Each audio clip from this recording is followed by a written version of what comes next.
Hi everyone, today we're going to be discussing my first 2020 projection of Joe Biden versus Donald Trump. So I have not used this simulator in a while, so I'm just going to fill in the names for now and then we will get right into it.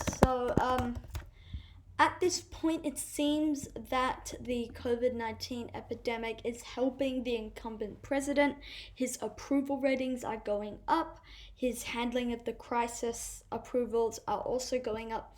So it does seem that Trump is favored by COVID. So we're gonna go ahead and that's a bit different to how I remember it. Let's just turn off the eraser.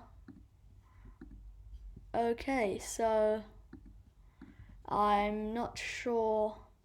Let's just clear that. Let's see if that works. Okay, that's better. Okay, so let's just go ahead and fill in all of the safe Trump states that Trump is guaranteed to go ahead and win. So let's just go ahead and fill all of those in. South Carolina, Tennessee, Kentucky, West Virginia, Indiana. All of those, I would say, safe Trump states. In terms of safe Biden states, West Coast, obviously safe for Joe Biden. Vermont, Massachusetts, Rhode Island, here the Eastern Seaboard, all straight for Joe Biden. And then that first district in the state of Maine and the state of New York and Illinois. So out of these I would all say could be considered swing states, or they have been swing states. Whoops, I forgot about Hawaii. All of these gray states have been swing states in the past few elections, or I think will be swing states. So let's go ahead and first go through the likely states for Joe Biden. So New Mexico, likely to go in Biden's way. You know, it has been trending Democratic. The Republicans are hoping, but I don't think it's going to end up happening. Minnesota, I would say likely for the former vice president to go ahead and carry the state of Minnesota. Virginia, again, it's been trending Democratic, and yes, you know, the Democrats, they have had a bit of stumbles with race-related issues there in 2018. Ralph Northam, the governor there, had a bit of a scandal, or definitely quite a bit of a scandal. But the Democrats seem to have recovered from that with a strong midterm performance in Virginia. Along with the state of New Hampshire, I would also stay likely to go to the Democrats, and Maine at large. In terms of Trump, right now he's behind, but he's going to quickly catch up with a big win in Texas. I think that, you know, it's not safe to go to Trump, but it's a pretty likely scenario that Trump's going to end up carrying the state of Texas. In Georgia, I put this as leaning Republican, so we're now going into the leaning Republican category. I would say that Georgia does lean Trump. I mean, he carried it in 2016. You can't argue with that. And Republicans seem to often win Georgia statewide elections. Okay, Arizona, I'm also going to move that into the leaning Trump category situation because yes, it did elect a Democrat to the Senate in 2018, but she was quite a conservative Democrat to the right of Joe Biden. And it's also worth noting that that was in a very strong performance for the Democrats in the midterms, but in 2016 they didn't do as well there. In Nebraska's 2nd district, I would put this as leaning Republican. Again, you know, I think Trump's got a pretty good chance of carrying that again.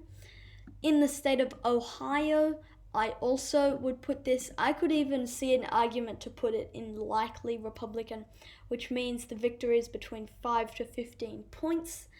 However, I think Joe Biden probably does it much better than Clinton in Ohio. So it's kind of in between. I'm going to put it in the likely GOP column because Democrats they have been falling behind in Ohio. Ohio is becoming less of a swing state and more of a reliable GOP state. So I am going to put Ohio in the likely Republican column, and I'm also going to do the exact same thing with Iowa. Going to put that in the likely GOP column as well. In terms of some victories for the Democrats, now we'll go back to Joe Biden. I do see him carrying the state of Colorado. I think that would be a pretty easy win for him, and I will actually put that in the likely Democratic column, likely Democratic situation. Colorado, I do see going to the former vice president. In Nevada, I think it'll be closer, but I still think it would lean towards Joe Biden, and yeah, so I think Nevada would lean towards the former vice president. And then moving on to the 2nd District of Maine. This one I see Trump carrying, right? I see it not by as much as in 2016, but I do see Trump taking it. Yes, the Democrats were able to pull off the upset in 2018 midterms, winning the congressional seat for the 2nd District, but again, it was with quite a conservative member. I think that I think that Trump would end up coming out on top in the 2nd District. He won it by 10 points. That's always hard to overcome for someone. Another big Trump state I see him taking is the state of Florida. So Florida, it's always close, but it has seemed to be leaning towards the GOP in recent elections. I believe the last time Democrats won a high-profile statewide race was back in 2012 with Barack Obama, and that was in a very different political landscape, and even then he only barely won, because in 2014 that was a very bad year for the Democrats. In 2016, obviously another poor showing, but in 2018 Democrats did quite well around the country. However, they did not do well in the state of Florida. They fell short in the governor's race, and they fell short in the Senate race. So Florida, I see leaning towards Mr. Trump. He obviously has kind of a second home there in Florida. And the incumbent governor, actually, Ron DeSantis, even though he has been getting a bit of heat in these past few weeks for his handling of COVID, before then he was definitely quite popular among his states. So Florida leaning towards Donald Trump. In the state of North Carolina, this one I think is going to be more competitive than many people say. There's a very competitive Senate race going on with a strong Democratic challenger, Cal Cunningham, running against Tom Tillis. Obviously, the other Republican Senator, Richard Burr, has another scandal around him relating to selling stocks after he found out about COVID, selling stocks in, tourism, hotels, airlines, etc. But North Carolina, I do think is going to be closer than people think. The Republicans, the main reason why they've been winning North Carolina, especially congressional elections, which is a bit deceiving, is because of the gerrymandered maps. But in a statewide election, gerrymandering doesn't matter, right? So, if we just go, let's see if I can work out how to use this. Center map, lovely, okay. So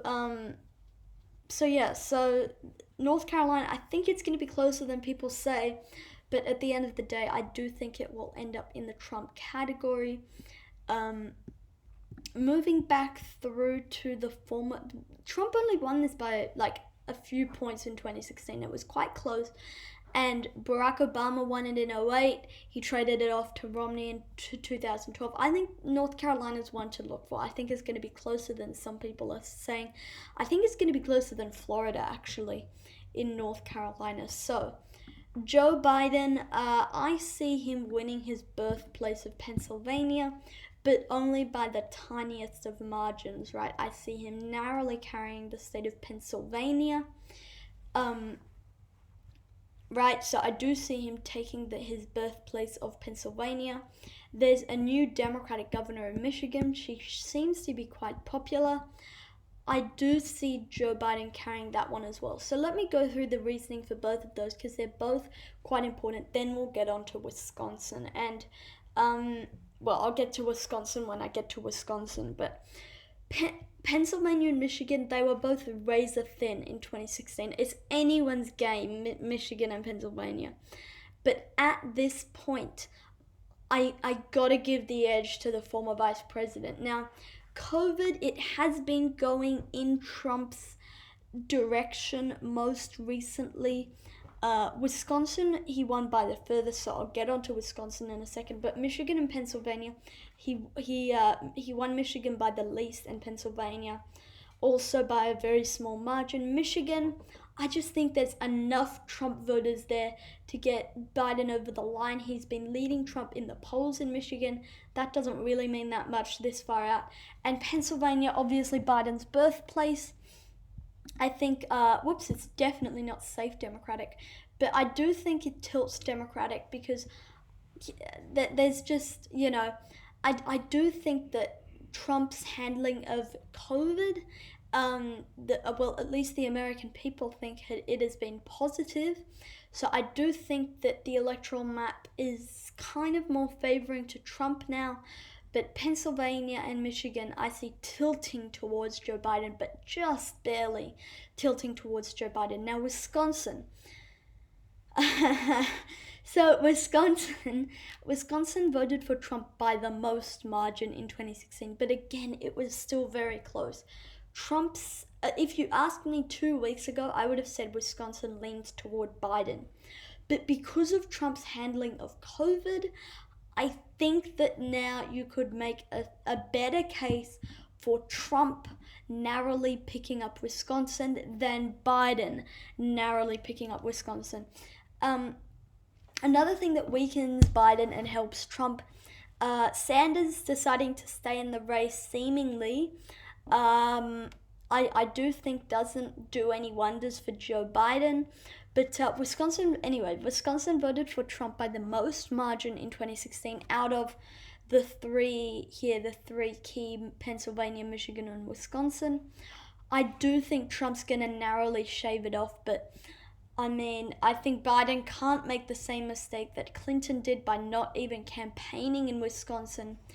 I think that at the end of the day, there's enough disillusioned Trump supporters to narrowly edge Trump. There's not enough disillusioned Trump supporters compared to like Sanders supporters who are going to stay home, unenthusiastic people. I think there's just enough Trump vote in order to barely push him over the finish line in the state of Wisconsin. So that's it for today's video, guys. Thank you for watching. This is my forecast right now for the 2020 election.